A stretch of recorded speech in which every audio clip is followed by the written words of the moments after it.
साथ air vice marshal पीके Srivastava sir भी हैं। सर, अभी क्योंकि अमेरिका के आ जाने के बाद जिस तरीके की परिस्थिति बदली और जिस तरीके से अमेरिका की तरफ से कहा गया कि बॉम्बर्स का इस्तेमाल किया, क्या आपको लगता है सिर्फ बॉम्बर्स के इस्तेमाल से ही ये अमेरिका ने अचीव कर लिया होगा या इसके अलावा कोई और मेजर असर्ट्स नहीं है जिनका इस्तेमाल अमेरिका ने ना किया हो? जहाँ तक न्यूक्लियर फैसिलिटीज़ का सवाल है सुमित, उन्होंने B-2 स्पिरिट स्टेल्थ बॉम्बर का इस्तेमाल किया और कल जो खबरें आ रही थी कि उन्होंने अपने बॉम्बर्स को पोजीशन किया, मैं किसी और चैनल में था, मैंने बोला इस तरह की जब घटना होती है इसका मतलब जो है आर्मी अपनी बैटल या एयरफोर्स अपनी बैटल फॉर्मेशन बना रही है, अपनी जगहों पर जाई जहाँ से अटैक करने में जो वेक्टर्स बनेंगे वो ठीक बनेंगे। इस पर्टिकुलर अटैक में जहाँ तक फोर्दो का सवाल था, चूँकि सबसे डीप था और मोर देन 200 फीट बिलो था, 300 फीट के आसपास था, इन्होंने 6 GBU 57 बॉम्बर्स का इस्तेमाल किया जो सबसे भारी हैं। सिर्फ B-2 स्पिरिट स्टेल्थ बॉम्बर इनको लेके जा सकता है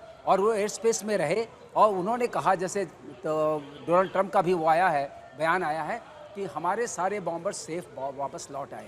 इसमें 6 का इस्तेमाल हुआ था और जो बाकी 2 हैं आपके नतांज और इस्फहान, वहाँ उन्होंने 30 टॉम हॉक ब्लॉक 4 मिसाइल्स का इस्तेमाल किया। इन मिसाइल्स की खास बात यह कि टेरेन हगिंग है और they can loiter over the target और बहुत प्रिसाइज हैं। जब लॉइटर करती है उनका कम्युनिकेशन जो है कमांडर के साथ रह सकता है, वो सैटकॉम के थ्रू होता है, इनक्रिप्टेड। जीपीएस इनेबल्ड है जी, सैटकॉम के थ्रू उनका होता है या जीपीएस भी होता है। ऑफ कोर्स सैटकॉम के थ्रू उनका कम्युनिकेशन होता है, वो इंटरवीन कर सकते हैं, रास्ते में चेंज कर सकते हैं। और चूंकि इनको रेडार, आप देखिए जहाँ तक सवाल है ईरान का, ईरान के पास moderately good air defence network है जो पहले ही ख़त्म कर दिया गया था। उसमें से सारे के सारे ये सारे मिसाइल्स और बॉम्ब जो यूज़ हुए हैं इनमें EW कैपेसिटी भी है, इसलिए कोई भी रेडार एक्टिव नहीं हो सका, कोई भी इनके अगेंस्ट कोई वेपन नहीं आ सका और ये खुल्लम खुल्ला उन्होंने जाके वहाँ मारा। और जहाँ तक GBU 57 का, एक बात हमेशा ध्यान में आती है, कैसे कोलैप्स हुआ, कोई रेडिएशन नहीं हुआ है। जो वहाँ पर करीब 1000 के आसपास वो सेंट्रीफ्यूजेस थे जो आपका इनरिचमेंट फैसिलिटी फोर्डो वाली है, क्योंकि वो वेपन ग्रेड बनाने के काम आती थी और वहाँ माना आता है 1000 to 3000 सेंट्रीफ्यूजेस होंगे।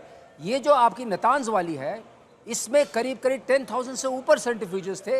ये लेते थे उसको एक लेवल तक लाते थे, उसका फर्दर रिफाइनमेंट फोर्डो में होता था, वेपन ग्रेड बनता था। उससे पहले इस्फहान में क्या होता था, इस्फहान में जो यूरेनियम आइसोटोप आता था उससे यूरेनियम UF6 बोलते हैं, वो गैस बनती थी जो फर्दर फीड करती थी इन सारे chain of weapon grade uranium बनाने में। तो इन सब का नष्ट हो जाना, चाहे वो अभी मीडिया से खबरें आ रही हैं कि ईरान ने अपने वो यूरेनियम जो इनरिच यूरेनियम था उसको हटा लिया था।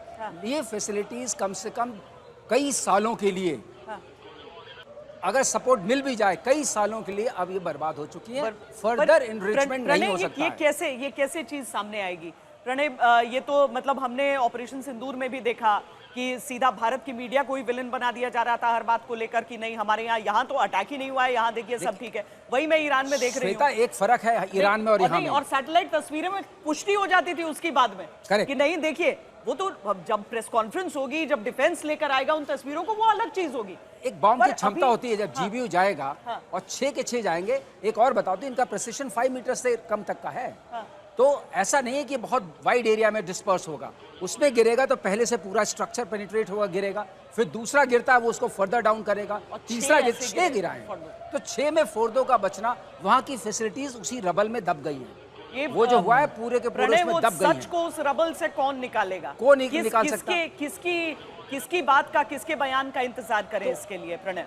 देखिए, जहां तक किसकी बात का, क्योंकि इस समय युद्ध के मैदान के अंदर जो कहा जाता है कि truth is the first casualty in a battlefield, तो सच क्या है ये तो जमीन से बाद में सामने आ जाएगा। लेकिन ये सब जमीन पे जब सामने आएगा, अब से थोड़ी देर पहले जो है इरना, जो कि ईरान की ऑफिशियल न्यूज एजेंसी है, उसके रिपोर्टर ने जाके एक वॉक थ्रू किया उस जगह पे, ये दिखाने के लिए कि यहाँ पर कोई उस तरीके का डैमेज नहीं है, केवल एक धुआं उठता हुआ, एक धुएं का गुबार नजर आ रहा है। लेकिन उस जो कोम की जो फर्दो की फैसिलिटी है, उस फर्दो फैसिलिटी पे कोई बड़ा वाइड स्प्रेड डैमेज नहीं है। जाहिर तौर पर यह नैरेटिव की लड़ाई रही है, ये बताने की कोशिश है कि आपने बम मारा जरूर लेकिन ऐसा कोई बड़ा नुकसान नहीं हुआ। लेकिन let us try and prove it otherwise. क्या वाकई में ईरान ये कहने की स्थिति में है कि उसकी न्यूक्लियर फैसिलिटीज इंटैक्ट हैं और वो बम बनाने या अपना न्यूक्लियर एनरिचमेंट कंटिन्यू करने की स्थिति में है? क्योंकि हमेशा ये होता है, जिस समय ओसामा बिन लादेन को मारा गया था तब भी इस तरीके की बहुत बातें कही गई थी और उस समय बराक ओबामा ने सामने आकर कहा था कि लेट समवन प्रूव अदरवाइज। हमने किया है, हमने ये उसे मारा है और अगर किसी को लगता है कि ऐसा नहीं हुआ है तो वो प्रूव कर दे अदरवाइज।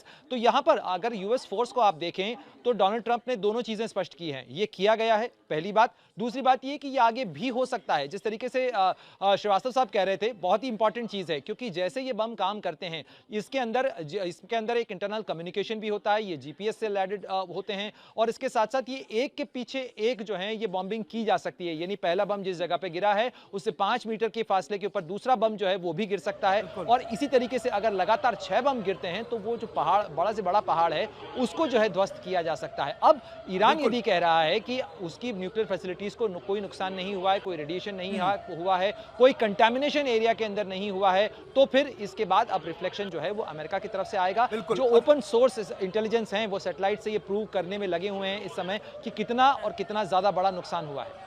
बिल्कुल, और प्रणय यही तो बात कही जा रही है कि डीप पेनिट्रेट करके मारता, सरफेस पे इसके सबूत या चीजें भले ही नजर ना आए लेकिन हाँ अंदरूनी तौर पर या फिर आप डीप इनसाइड द सरफेस जरूर नुकसान हुआ होगा। और अभी ये कई चीजें जिस तरीके से आप भी बता रहे थे कि इन खबरों को आने में वक्त लगेगा। अचल मल्होत्रा सर भी हमारे साथ हैं, फॉर्मर डिप्लोमेट। अचल सर, देखिए पिछले 4-5 सालों से ईरान को जो भी नुकसान हुआ, चाहे वो जनरल सुलेमानी से शुरुआत हुई जिसकी ईरान हमेशा चुप रहा, ईरान को लगा कि उसकी प्राथमिकता सिर्फ और सिर्फ उसका न्यूक्लियर प्रोग्राम है। लेकिन अब जिस तरीके से अटैक हुए हैं, जिस तरीके से सभी एक्सपर्ट्स बता रहे हैं, श्रीवास्तव सर बता रहे हैं, हमारे साथी प्रणय उपाध्याय भी बता रहे हैं कि अब पूरी तरीके से स्लो डाउन हो गया है या फिर ईरान का ये न्यूक्लियर प्रोग्राम थम सा गया है। तो क्या अब ईरान के लिए कुछ गंवाने के लिए बचा भी है या ईरान की रिजिम के पास को लगता है कि शायद अपने रिजिम को ही बचा ले, कम से कम यही काफी है? नहीं, देखिए सुनो, डेफिनेटली रिजीम को बचाना तो उनकी अभी फिलहाल टॉप प्रायोरिटी रहेगी। अब इस समय क्लेम्स और काउंटर क्लेम्स हो रहे हैं।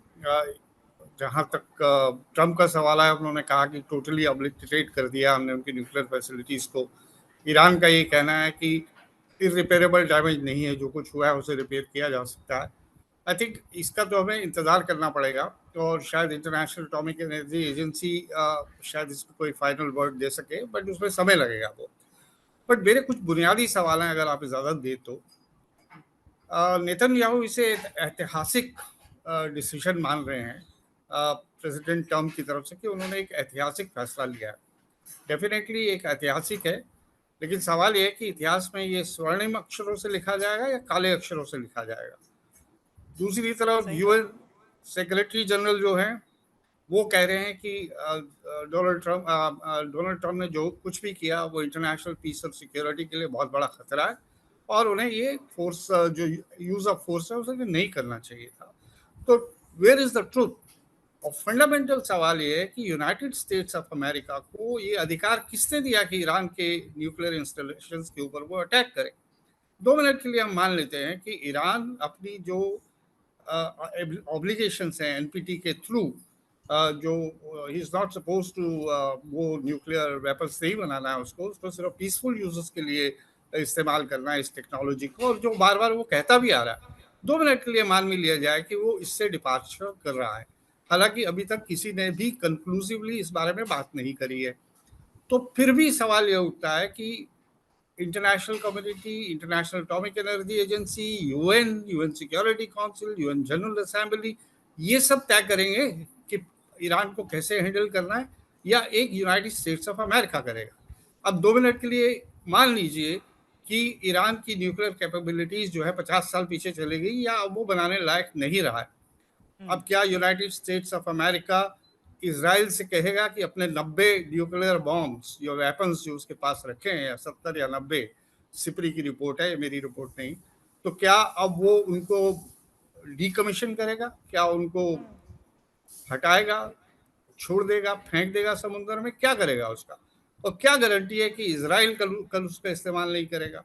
तो ये बहुत बुनियादी सवाल हैं, और सवाल ये है कि यूनाइटेड स्टेट्स ऑफ अमेरिका को किसने राइट दिया है कि आप पूरे विश्व की आर्थिक स्थिति पे एक संकट खड़ा कर दें? अब मान लीजिए वो स्ट्रेट ऑफ हॉर्मुज़ को सच में बंद कर देता है ईरान, हालांकि उस पर प्रेशर है अब उसके मिडिल ईस्ट और चाइना दोनों की तरफ से, या फिर यूं भी पूरे विश्व की इकोनॉमी पे इसका असर बुली पड़ेगा। ऑफ मिडिल ईस्ट ईरान को कहा गया, तो हमने कहा कि ये बुली ऑफ द वर्ल्ड तो डोनाल्ड ट्रंप वहां पर खड़े ही हैं।